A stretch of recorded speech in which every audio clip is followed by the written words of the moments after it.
Our next guest, he's got 2 rings now. First one with Boston back in the day, and now he was a huge part of the Lakers winning their chip. Rajon Rondo here with us. So good to have you with us. And Rajon, I want to start with your nickname, because here I was kind of teasing you, and I'm saying playoff Rondo, and I'm thinking I'm complimenting you, but I was told it actually bothers you a little bit. Educate me why. I think if you look on the entirety of my career, I've always been able to perform at a high level. Given obviously I've had a couple of injuries, setbacks the last couple of seasons, but other than that, I think I've always rose to the occasion and played pretty well in my career, well, my 14-year career. Rondo, talk to me. First of all, congratulations, especially closing out this Game 6 the way that you did and playing overall throughout these playoffs. Talk to me about this championship compared to the one you captured the first go-round when you were with KG, Paul Pierce, Ray Allen.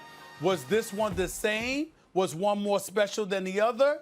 Talk to me about that. You can't. It's hard to compare championships, but the biggest difference in this one is, obviously I won one at 21 years old, and now being 34. But the best thing about it was my son was able to be there with me, and having him go through that experience with me the last couple of weeks in the bubble. Him actually understanding the game now at 8 years old and being able to see how his dad had played an integral part in the role and been in a championship team. So back in 08, my daughter was born, she was 1, so she obviously didn't understand what was going on, and my son wasn't alive yet. So being 34, being around the guys, he's big fans of Jimmy, LeBron, so it's kind of surreal for him to be around the guys so much so early at a young age, and being able to win a championship while he's by my side was a great feeling. I want to go back to $8.3 million traded player exception that they will have a year to lose. Max Kellerman. Did the Clippers improve? They did. And this was a good trade for the Clippers. You know how I say you don't want to trade, break a dollar into 4 quarters in the NBA, but you want to turn 4 quarters into a dollar? Mm-hmm. This is more like 2 quarters into a 50-cent piece. Eric Bledsoe can attack the basket. You give up Patrick Beverley, he's a defender. Rondo, high basketball IQ, but Rondo's getting long in the tooth. He really has been in decline, and we saw it even playoff Rondo didn't. When playoff Rondo didn't show up, that tells you he's just getting older. And Patrick Beverley was never a dynamic offensive player, but he could play some defense and, give you that fighting spirit. But Bledsoe does the same thing. He can do defensively and even maybe be more disruptive defensively sometimes based on his athletic ability. Than a guy, than what they've lost. And meantime, he's a player who can get to the basket and score. And they have shooting on the team, so Bledsoe's not a great shooter, but it's not as much of an issue. In fact, the spacing may even help him attacking the basket. This is the Clippers just got better because they got the best player in the deal.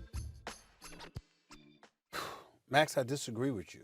It's not that I'm saying that Patrick Beverley is better than Eric Bledsoe, because I'm not.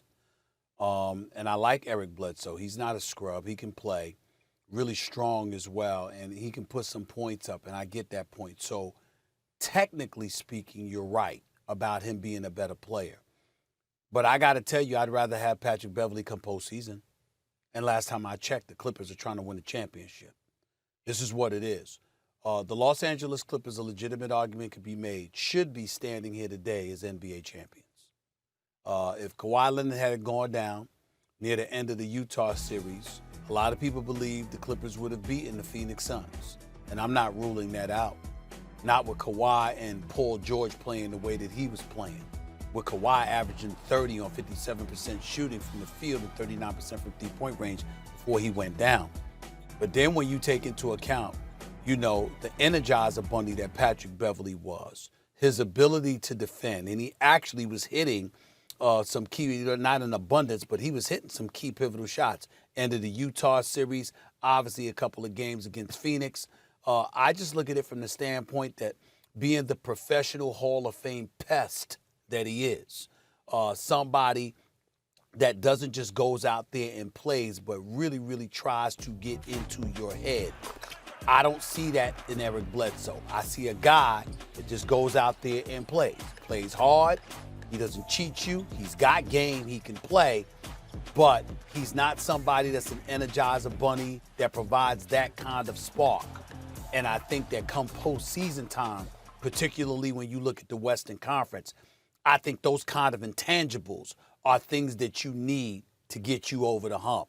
And I don't see that being Eric Bledsoe, which is why he was gone from Milwaukee and why they had no problems trading him for Drew Holiday. And ultimately, he was saddled in New Orleans before, and ultimately Memphis before he ended up being back in Los Angeles with the Clippers. I think that Beverly is going to be a loss. God, not just somebody who's stout on the defensive end of the floor or who's supposed to be stout on the offensive end of the floor. You have a cerebral guy at the point guard spot to run your offense, freeing up the Paul Georges and Kawhi Leonards of those responsibilities, putting them in a position where they get to just do their thing as opposed to having to facilitate opportunities for themselves. And that's a big, big deal. Then you take into account it's playoff Rondo that we're talking about here because that's what you got him for. We know what he can do. He's a reigning, defending NBA champion. He was on that Lakers squad last year. He knows how to run a team. He's a two-time champion. Experience and all of that stuff that comes with it, he's got that. Then you have to take into consideration the fact that because he's with the Clippers, how much did that potentially do to the Lakers, which is something we'll get into a little bit later, because you're talking about a guy that's incredibly familiar with the things that the Lakers like to do in order to be successful. So he's able to bring his already supreme intellect to the equation. But then when you combine that with his knowledge of what they want to do and how they want to do it, because he's been their teammates, you never know what kind of profound impact that could have. But ultimately, it all equals to this. There is no excuses, and it puts Kawhi Leonard in the line of fire. The pressure has mounted significantly. He wanted a point guard desperately. He's got a point guard. The Clippers have given him everything that he needs. It's on him. He wasn't the man in San Antonio, okay? Even though he was the man in Toronto to some degree, we all know what role Kyle Lowry and them played from a leadership perspective and the continuity and cohesion that they had available to them because they had been accustomed to playing with one another for years. Now it comes down to Kawhi Leonard, the face of this franchise, the man that they mortgaged the farm for. This is what it's all about, and it's on him. And I love it because this is when we're going to find out what this brother's made of. I'm not talking about points, Max. I'm not talking about his personal level of production. I'm talking about his ability as a leader to galvanize the pieces around him to make sure you get max potential or max production out of the parts that surround you. That's what leaders do. We're going to see whether or not Kawhi Leonard has that in him. Well, we never claimed Kawhi Leonard was a leader, just playing basketball at his position. There are very few who've ever done it better than him. Two-way player. So the issue has not been Kawhi. The issue's been Paul George, who doesn't show up in the playoffs, period. Paul George goes from all-star plus regular season to starter plus in the playoffs. He goes down like a full notch. Kawhi doesn't. Kawhi's a two-time finals MVP. Kawhi was great last playoffs until Game 7. I agree with that. That was a choke job. But so Paul George is the guy hitting the side of the backboard. Now, you pointed that out. Now, Rondo makes them better.